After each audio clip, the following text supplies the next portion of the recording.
अस्सलाम वालेकुम। आज हम बात करेंगे कि कैसे हम ज़्यादा देर तक अपनी यंगर लुक को मेंटेन कर सकते हैं, कैसे हम अपनी उम्र से छोटे नज़र आ सकते हैं। जैसे जैसे उम्र बढ़ती है तो हमारे फेस पर झुर्रियाँ, फाइन लाइंस और स्किन जो है ढलकना शुरू हो जाती है और इसका हम कनेक्शन बनाते हैं कि हमारी उम्र ज़्यादा हो रही है तो इसलिए ऐसा हो रहा है। तो फिर मेरा आप लोगों से क्वेश्चन है कि कुछ लोग जो है 25 और 30 के होते हैं बट स्टिल उनके फेस पर फाइन लाइंस बन रही हैं, रिंकल्स बन रहे हैं, और कुछ लोग जो है 50 या 60 के होकर भी 30 के लग रहे होते हैं। तो फिर ये एज वाला प्रोसेस कहाँ जाता है? इसकी रीज़न ये है कि अपेरेंटली जो बुढ़ापा आपके फेस पर नज़र आने लगता है इसका कनेक्शन उम्र से नहीं है, इसका कनेक्शन आपके इंटरनल डैमेज से है। आपकी बॉडी में जितना ज़्यादा इंटरनल डैमेज हुआ होगा उतनी ही जल्दी आपकी स्किन पर झुर्रियाँ पड़ने लग जाएंगी, स्किन पर ग्लो और यूथफुलनेस नहीं रहेगी। स्किन में नज़र आने वाले जो चेंजेस हैं ये जस्ट सिम्टम्स हैं। कुछ लोग सारी उम्र इन सिम्टम्स को कम करने के चक्करों में लगे रहते हैं। उसके लिए different anti ageing creams, anti wrinkle creams, lotions, serums और डिफरेंट फेशियल अप्लाई करते रहते हैं। इससे क्या होता है कि जितनी देर वो चीज़ें अप्लाई करते हैं उतनी देर के लिए सिम्टम्स थोड़ी कम हो जाती हैं। जैसे इन चीज़ों को छोड़ेंगे दोबारा वही का वही प्रॉब्लम रहेगा, क्योंकि जिस वजह से ये प्रॉब्लम हो रहा है वो वजह वहीं की वहीं है। ये जो है एजिंग का प्रोसेस की मेन वजह, फर्स्ट रीज़न आ जाती है उसमें AGE प्रोडक्ट्स।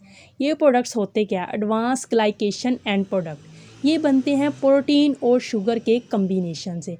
ये जो प्रोडक्ट हैं आउटसाइड द बॉडी भी बन सकते हैं, इनसाइड द बॉडी भी बन सकते हैं। आउटसाइड फॉर एग्जांपल अगर आप मीट जो है, जो कि प्रोटीन का सोर्स है, उसको आप ग्रिल करते हैं या बीबी को करते हैं या रोस्ट करते हैं विद सॉसेज, उसके ऊपर सॉस अप्लाई किए होते हैं, उनमें होता है शुगर। जब इनको हाई हीट मिलेगी तो AGA प्रोडक्ट्स बनेंगे। और जितनी भी ये जो फास्ट फूड्स हैं, जंक फूड्स हैं, ऑलमोस्ट तकरीबन इसी मेथड से तैयार की जाती हैं। और सेकेंडली इनसाइड द बॉडी कैसे बनेंगे कि आपकी बॉडी में ब्लड शुगर ज़्यादा है, फ्रीली अवेलेबल है। जब आप कोई प्रोटीन सोर्स खाएंगे तो वो जाके उस शुगर के साथ बाइंड करेगा और ग्लाइकेशन होगी तो एडवांस ग्लाइकेशन एंड प्रोडक्ट बन जाएगा। सेकंड प्रोडक्ट बनता है एडवांस लिपिड ऑक्सीडेशन। ये बनता है शुगर और फैट के कम्बिनेशन से। फॉर एग्जांपल आपने जो है फ्रेंच फ्राइज़ खाई हैं, वो जब फ्राई करते हैं आलू के अंदर होता है स्टार्च जो कि शुगर की एक फॉर्म है। जब वो डीप फ्राई की जाती हैं तो उससे क्या होता है कि फ़ैट के अंदर हाई हीट पे पकेंगी तो ये ऑक्सीडेशन होगी तो ये प्रोडक्ट बन जाएगा। ये दोनों प्रोडक्ट जो बनते हैं ये करते हैं हमारी बॉडी में टोटल डैमेज, क्योंकि ऑक्सीडेशन से बनते हैं फ्री रेडिकल्स, और फ्री रेडिकल जहाँ भी बनेंगे वहाँ पे वो बॉडी में तबाही मचाएंगे, क्योंकि वो कैंसर काजेंगे, हार्ट डिजीज़ करेंगे, एजिंग का प्रॉब्लम होगा, क्रोनिक जितनी भी डिजीज़ होती हैं फ्री रेडिकल्स की वजह से ही होती हैं। तो इनसे बचने के लिए आपको करने पड़ेंगे दो काम।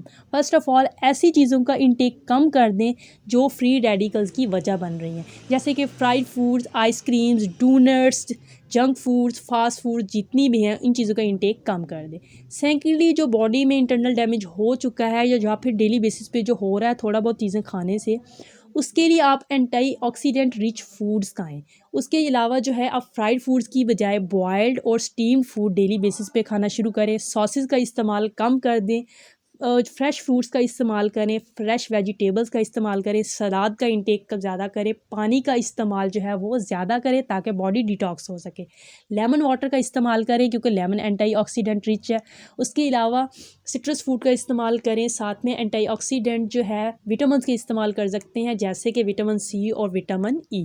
आप लोगों ने नोट किया होगा कि जो हिली एरियाज़ में रहने वाले लोग हैं वो जल्दी बूढ़े नहीं होते। उसकी रीज़न क्या है? उसकी रीज़न ये है कि वो लोग जो डाइट खाते हैं उसमें एंटीऑक्सीडेंट का लेवल थोड़ा ज़्यादा होता है, और उसके अलावा वो ऐसे हर्ब्स और स्पाइसेस और कहवेज़ का इस्तेमाल करते हैं जो बहुत हेल्दी होते हैं। इसी तरह चाइनीज़ और जापानीज़ लोगों को देखें, इनमें भी सूप्स और बॉयल्ड चीज़ें खाने का ट्रेंड ज़्यादा है बजाय फ्राई फूड्स के। और हमारे यहाँ देखा जाए तो फास्ट और फ्राई फूड्स की शॉप्स पर रश लगा होता है, और फिर जब फेस पर झुर्रियाँ पड़ जाती हैं, पिंपल्स हो जाते हैं, एक्नी हो जाती है, BP का मसला हो जाता है, हार्ट अटैक आ रहे होते हैं, बहुत सारे ब्लड शुगर का मसला बन रहा होता है, तो फिर भागते हैं जी डॉक्टर्स के पास, डर्माटोलॉजिस्ट के पास, न्यूट्रिशन के पास, डाइटिशियंस के पास। तो बेहतर है कि आप अपनी डाइट को अच्छा रखें ताकि आप फिट रहें। जब फिट होंगे तो आप जो है खुशहाल रहेंगे। तो अपना और अपनी फैमिली का ख्याल रखें। Thanks for watching. अल्लाह हाफिज़।